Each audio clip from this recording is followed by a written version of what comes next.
Yo, what's going on, and welcome back to another Genshin Impact video. And today we're going to be talking about the second weekly thing that you should probably make sure you do. And I would also recommend, just like the previous one, that you do it on Sunday.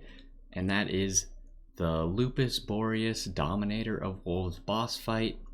It can be found here after the Meaning of Lupical quest that we showcased a little bit ago. And this boss, again, you're going to want to fight it at your highest level, so that means you probably want to wait as late into the week as possible until you get to that highest level in increments of 5. So what's going to be important is like 25, 30, 35, 40. If you pass those, the boss is going to be harder for you, but it's also going to have better drops, so it's going to be worth it. It's going to cost you 60 resin. Now again, I recommend you do it on Sunday because a lot of the domains on Sunday have lots of rewards instead of the singular reward you're looking for. So by doing it on Sunday, you're not missing out. Like, you probably don't want to farm the domains on Sunday, so you're not missing out on that. So instead you can spend your resin on a boss like this. Now after you've done the quest, you'll come to this arena and this sword will be here and you can commence the trial. We'll do the fight real quick. I do think that this one's actually quite a bit harder than the Storm Terror boss fight. Storm Terror has a lot of gimmicks that you can kind of just exploit so you don't really take a whole lot of damage. Okay. Wasn't really expecting that to hit me, but that's okay. So this one, obviously he's an ice boss, so Barbara might not be the greatest thing in the world to use. We're just gonna heal up real quick. Alright. And we got these little chilies that Gyoba drops for me now. And they increase my attack by 10% when I use them. We do want to make use of everything that we can. Ow. Alright, I am obviously not playing very well at the moment. But we can also use Noelle. She can really heal up the team without taking really any damage.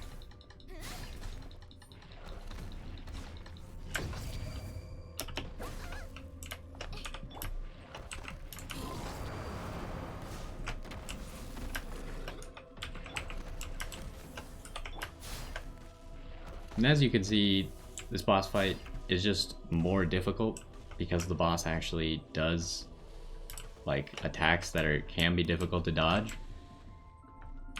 Now we're just kind of in a face-off.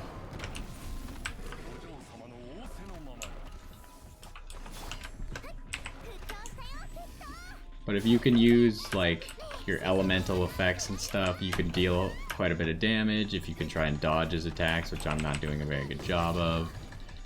But you can see, even without me dodging his attacks, like I'm not in a horrible situation.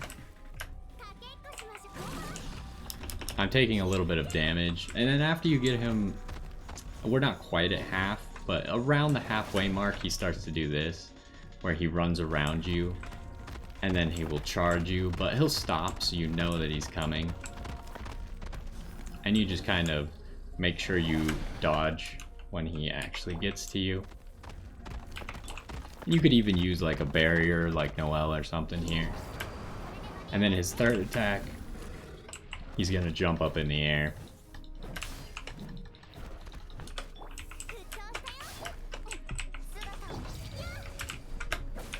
Didn't do a very good job of dodging that one. And he likes to drop these ice orbs that you can use to generate your ultimate back. And you want to stay away from that outer circle of ice. If you touch that outer circle of ice, it's going to deal damage to you. So you want to keep the fight in the middle as much as you possibly can. Now this last one, he's going to jump up into the air. So we'll go ahead and put down Gyoba. Oh, he did not jump up in the air. Oh. He just did it a second later. Once you get him to half, I guess he's still not quite at half, but that's close enough. He does this, and his patterns change a little bit. but it's nothing dramatic. There's just icicles that are falling now. And he does some slightly different attacks. He now has tail attacks for you to watch out for.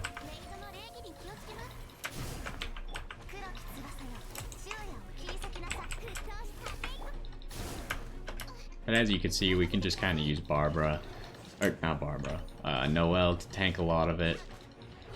She heals our team as well. And our DPS character is really Zhang. But Noelle is really good for this just because you mitigate a lot of damage and you just don't want to be in front of him, would be my best suggestion. Because his tail attack doesn't do all that much damage, but his front attack does a lot of damage.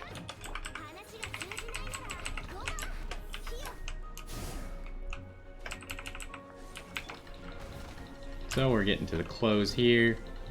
You can see obviously fire is going to be a great advantage to you because he's an ice character. So fire is going to deal extra damage to him. But electric is also going to be good. And just as long as you're not using ice, ice is just going to be ineffective against him. And you can see we finished the fight. Honestly, the second phase you can probably do damage faster just because he doesn't run away and jump across the screen anymore. He just kind of sits in the middle and does his attacks. The only two attacks he was using there was his tail whip, and then he has like a front attack where he raises his paws, slams on the ground, and shoots out like shards of ice in front of him, but as long as you're behind him, you won't get hit by that. So then once you finish, you're going to walk up to the Blossom. It'll cost you another 60 resin, but you'll have another good chance of getting a 5-star artifact, which is going to be very valuable to your progression. I can show you the 5-star artifacts I got this week. I'm level 35, and what I got was a feather that I need to level up. Obviously, this is going to be my highest attack item right now, so once I level it up, it's probably going to replace whatever I'm currently using. And then the other thing I got is a gladiator timepiece that also gives attack. You could get this. I think I got this the week before, which isn't as useful for me, but this one's going to be really good. And all of these yellow pieces are going to get enhanced beyond what a purple piece can, so they're just going to have more stats, and they're going to make you do more damage, be tankier, make the content easier for you. Either way, that's going to do it for this one. Hopefully you understand the value of doing these bosses each week, and kind of the tip of doing them on Sunday I think is going to be useful for people, because otherwise right now everyone needs their resin to farm domains, but if there's no useful domain, then you need something to do with your resin, and you need to do these every week anyways, so that's the best time to do them. Either way, hopefully you enjoyed this one, and I will see you next time.